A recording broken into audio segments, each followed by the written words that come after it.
What's up, guys? So today I'm actually going to be replacing the clutch in the S2000 because it's slipping so bad.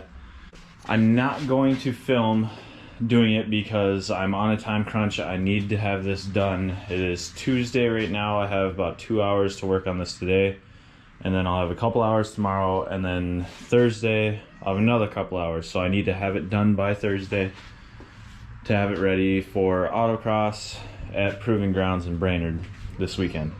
Got it up in the air on jack stands.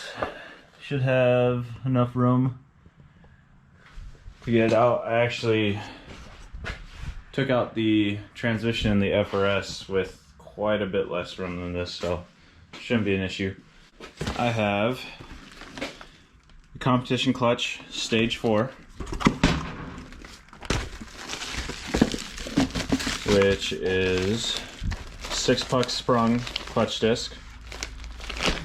It comes with the alignment tool, a pilot bearing, and the release bearing or throwout bearing. But with these cars, I don't think a single person has had good luck using aftermarket bearings. Maybe the pilot, and those are cheap anyways, so I don't know why you wouldn't just go OEM with that. But the release bearings are really expensive. The one for the FRS, I think we paid like $17 and some change, whereas this one, the actual OEM one, which I have in this box here, was like $160. So when there's that big of a difference in everything, I mean, you want to go quality. You don't want to cheap out on stuff like this, especially when it's going to take you 8 hours to do this job or however long it's going to take. So buy OEM quality parts. I would be getting OEM clutch disc and pressure plate if I wasn't planning to go boost later on this winter. There's the pressure plate. I'm also, once I get the transmission out, I'm going to be taking the stock flywheel and going to get that resurfaced, because this is an AP1, so it has the lighter weight flywheel, which is like, I want to say 14 pounds, don't quote me on this, and then the AP2s have like a 20-pound flywheel, so it's already pretty light. So we're keeping that, save some money there. It'll cost $48 to have that resurfaced locally. Some places do it cheaper depending on where you're located. I have a bunch of miscellaneous parts, Honda high temp urea grease, new drive shaft bolts, shifter bushings, rear main seal. I got my pilot bearing and throwout bearing in here. I had to call multiple Hondas, dealerships, parts stores, online, everything, to find one of these that's actually available. Honda is back ordered right now. This is the guide release bearing, or the release bearing guide. It's what the throwout bearing or release bearing slides against, and when the factory grease kind of wears out, they can get scored, and it's just, you're in there, replace it. So I'm going to go ahead, I'm going to start disassembling everything, and then the next time I pick up the camera to film, it will be more of a reaction to going from an OEM clutch to a stage 4 6-puck, driving impressions, and what I think about it. Hopefully if you're seeing that, then there were no issues. So, see you in a couple days. Okay, so quick update. I know I wasn't going to document anything on removing anything just because there's a million different videos out there, best being DIY guys, check it out. But each one tells you to, in order to remove the manifold, to remove the catalytic converter, to unbolt the 4 bolts holding the engine mounts, lift the motor so you can remove this. Well, you don't need to do that. As long as your car is high enough off the ground, if you're doing this on jack stands. My jack stands were maxed out, so I just put the jack underneath the front jack point, lifted the car up a bit higher, and then removed all this in one piece. And it comes out pretty easily. It gets hung up a little bit, but you just angle it a little different, and then you can get it out. This part will hit the ground, and then it keeps you from bending this the way that you need to. But if you get the car high enough, like I said, You don't need to remove the cat. You don't have to mess with rusted bolts or anything like that. Just keep this on there, skip a couple steps, take the O2 sensors out, unbolt everything, lift the front end up, and then you can get this all out in one piece. You don't have to touch a single thing. You don't have to lift the motor or anything. Just take it out.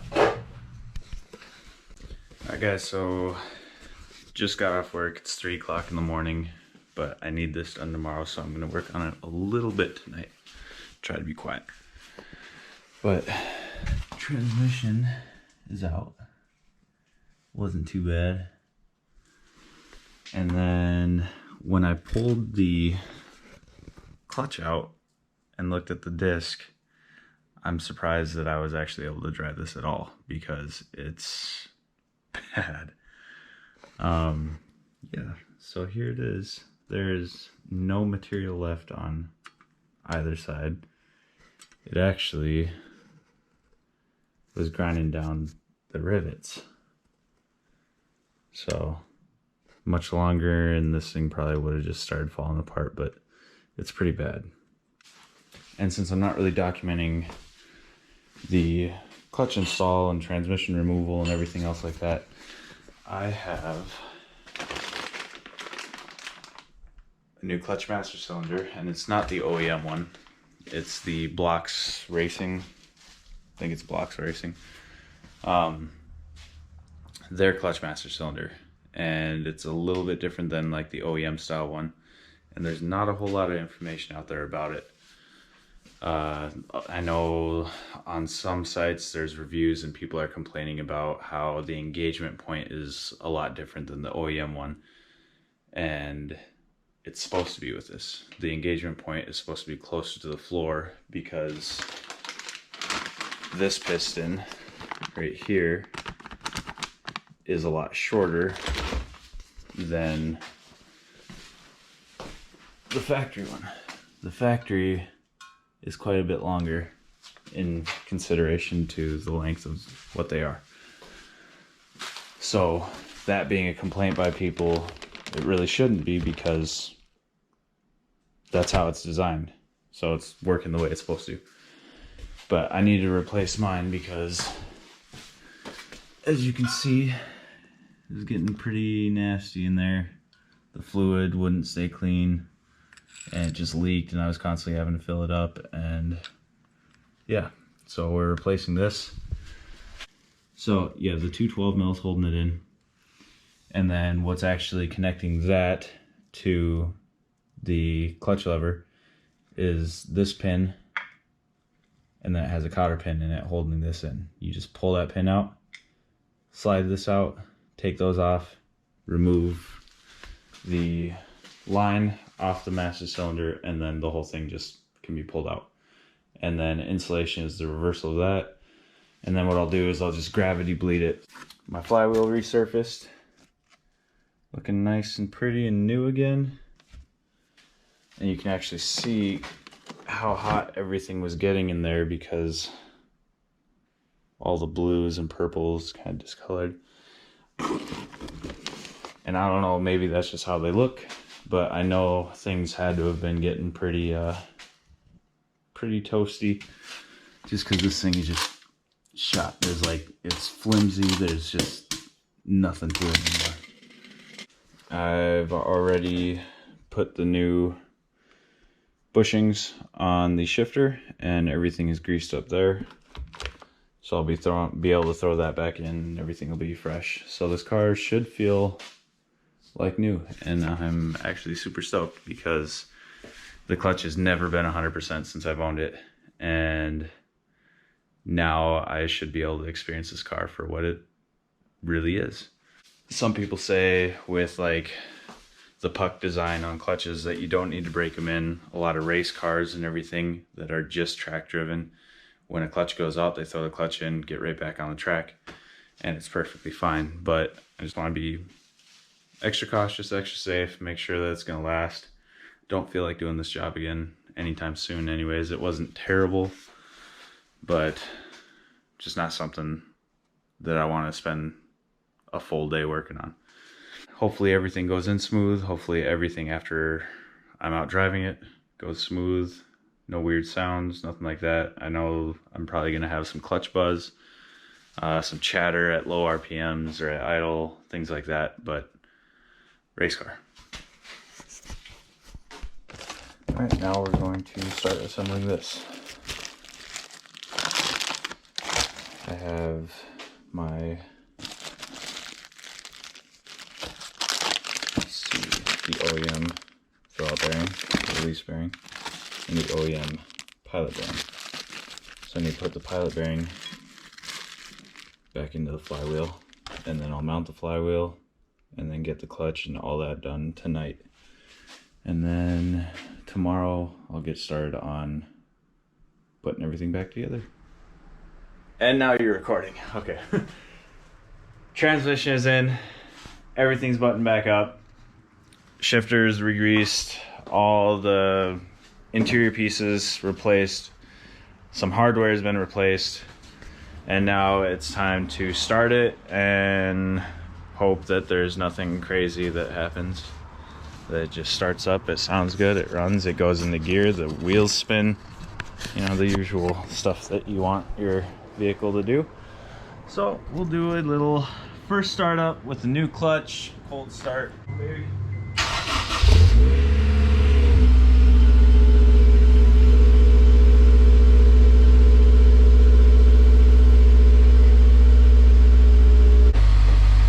I'm gonna put it in gear and see if wheels spin.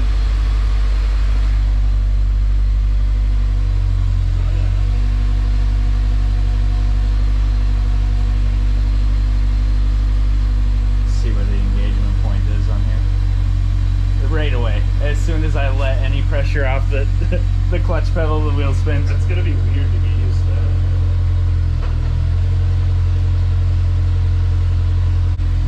Well, I mean, on stands, it's working. So now we'll go ahead, we'll drop her down and take her out, and then I have to put 300 miles on it, like tonight. Smells like toast. It's probably just from oily hands on the manifold burning off. But it was weird because instantly I smelled toast and I got hungry. Nice. I mean, we're not done yet, but it works. All right, guys, so clutch is in. We are going to go for a drive and see how aggressive and crazy this actually is going to be. I don't think it would be too bad if I had the OEM clutch master cylinder, but I have the Blox Racing one that I just installed. I knew it was going to reduce the travel of the pedal, but I didn't realize by how much. One, my clutch pedal is usually right in line with the brake pedal, and now say this is the clutch pedal, you're looking at it, here's the brake pedal. It was normally like this, and now it's like this.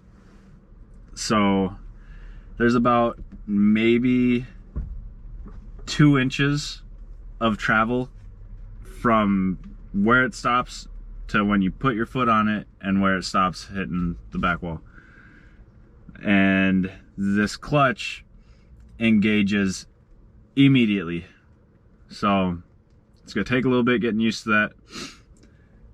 Luckily I've driven one other car with the stage 4 clutch, 6-puck, but that was also at the track, which is where that kind of clutch is meant to be used.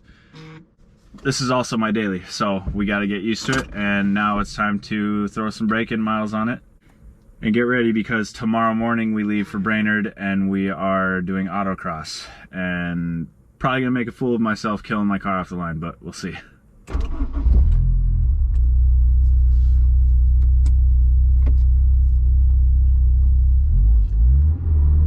Just instant engagement.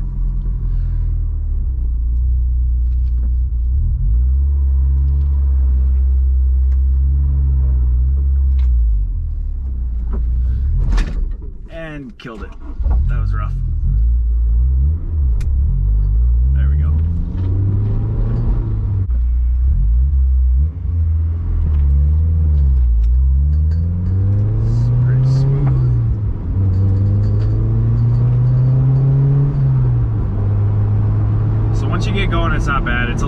jerky if you're not really smooth with the transition, especially considering that because the second you even think about lifting your foot off the clutch pedal, the clutch is engaged.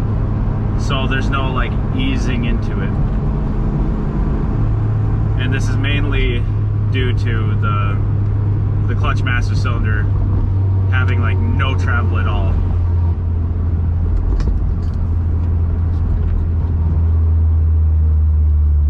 Yeah, there's definitely some clutch buzz.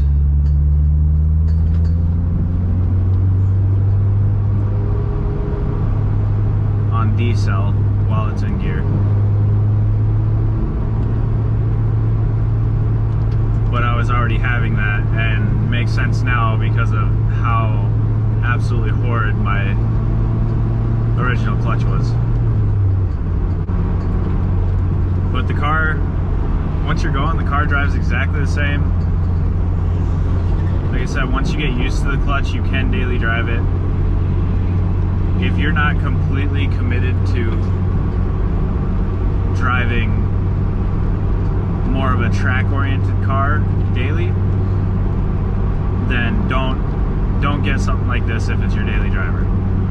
If you're going to be taking your car to the track, if it's like this is for me, my daily driver, as well as the car that I take to the track, then they're having a car meeting. Then by all means do it, because as intense as it is and kind of a pain in the ass that it's probably going to be, it's actually super enjoyable, and it puts a smile on my face every time the clutch just grabs. And it's not even, I have 15 miles on it now. Now we're just on some side roads, residential area.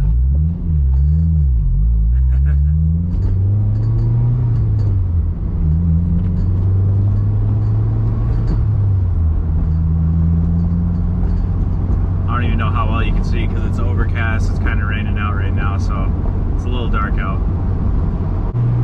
Competition Clutch recommends a 300-mile break-in period. It is a puck style clutch, so they say that you can basically just toss it in and just go. But I also don't want to do a clutch job on this again, so I want it to last.